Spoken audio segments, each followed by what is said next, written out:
Eu, tão humano quanto sou e às vezes tão confuso quanto eu. Somos feitos de elementos químicos e somos feitos de compostos, de terra, de fogo, de ar e de água. Somos tão humanos e tão racionais, mas até que ponto somos racionais? Será que somos os únicos na Terra a ter uma cultura? O que será que é raciocinar? Será que paramos para pensar que a natureza pode ser tão sábia quanto a nossa espécie? Espécie esta da qual fazemos parte e somos classificados da seguinte maneira: Reino Animalia, filo Chordata, subfilo Vertebrada, classe Mammalia, ordem Primata e família Hominidae, gênero Homo, espécie Homo sapiens. Logo então, somos de uma espécie animal como qualquer outro. Segundo Corman J. Brown, 1999, em seu capítulo intitulado A Origem e a Evolução dos Humanos, sobre a evolução dos hominídeos na Terra, e Charles Darwin, em seu livro The Descent of Man, The Selection in Relation to Sex, de 1871, propõe uma teoria para a evolução humana muito coerente. Assim como Darwin e sua tese original sobre as origens evolutivas, em suas palavras, Darwin coloca que o ser humano descende de alguma forma menos organizada, um habitante do velho mundo, peludo, quadrúpede e arbóreo em seus hábitos. Darwin reuniu evidências embrionárias da biologia comparativa e anatomia de formas viventes e de algumas evidências arqueológicas na forma de pedras lascadas que haviam sido descobertas no início do século XVII, obviamente produtos de humanos. Nos mais de 100 anos após a publicação da teoria de Darwin, um considerável corpo de evidências tangíveis na forma de achados esqueletais e culturais tem sido acumulado. Todavia, a ampla suposição sobre a origem dos humanos continua de pé.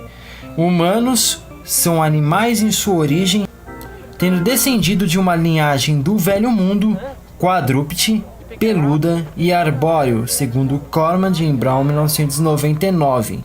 Franz de Waal, primatologista, em seu livro intitulado Eu Primata, começa seu primeiro capítulo com a seguinte frase: Podemos tirar o primata da selva, mas não a selva do primata.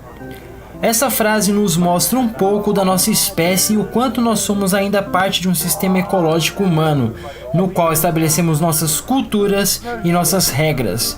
Muitos dos estudos apontam que a nossa espécie, ao mesmo tempo que é construtora ecológica, é também a que mais causa impacto ao meio ambiente. Mas será que a selva saiu de nossos costumes?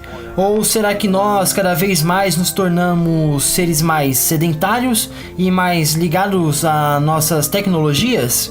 Antigamente, nossos antepassados viviam em árvores, enquanto outros caçavam seus alimentos e produziam grandes ferramentas para a sobrevivência de sua espécie. Mas, se observarmos nossos parentes mais próximos, os bonobos e os chimpanzés, podemos ver o quanto deles há em nós. Começo a descrever sobre os bonobos, um grande primata que ainda não foi tão estudado, mas é tão semelhante a nós humanos e aos chimpanzés. No livro Eu Primata, no primeiro capítulo, Franz de Waal conta sobre o comportamento de um bonobo fêmea que ajuda um estorninho após este bater na vidraça de sua jaula no zoológico de Tycross, na Grã-Bretanha. Segundo relata, Franz de Waal pegou o atordoado passarinho e com delicadeza o pôs em pé. Ao ver que ele não se mexia, deu-lhe um empurrãozinho, mas ele só agitou as asas. Cune então subiu ao topo da árvore mais alta com o estorninho, usando apenas as pernas a fim de ter as mãos livres para segurá-lo.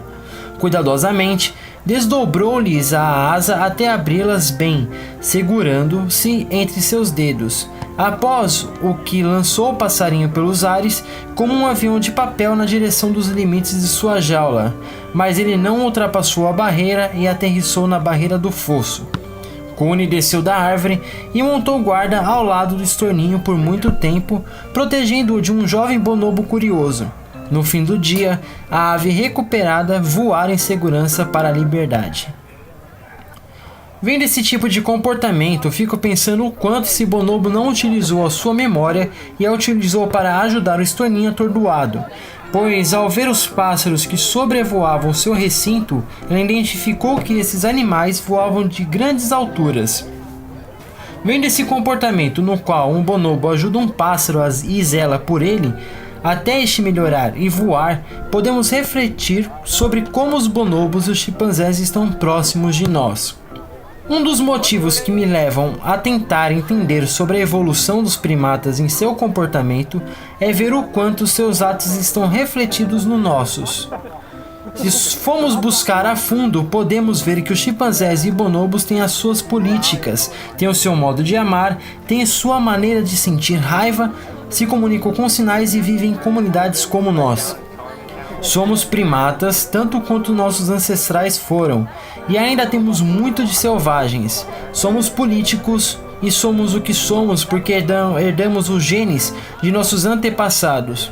Um ser quadrúpede, herbívoro e que vivia em árvores. Então por que não aceitar o que somos e de onde viemos, e que sim, nós somos parentes dos grandes primatas e devemos respeitar todo e qualquer tipo de animais.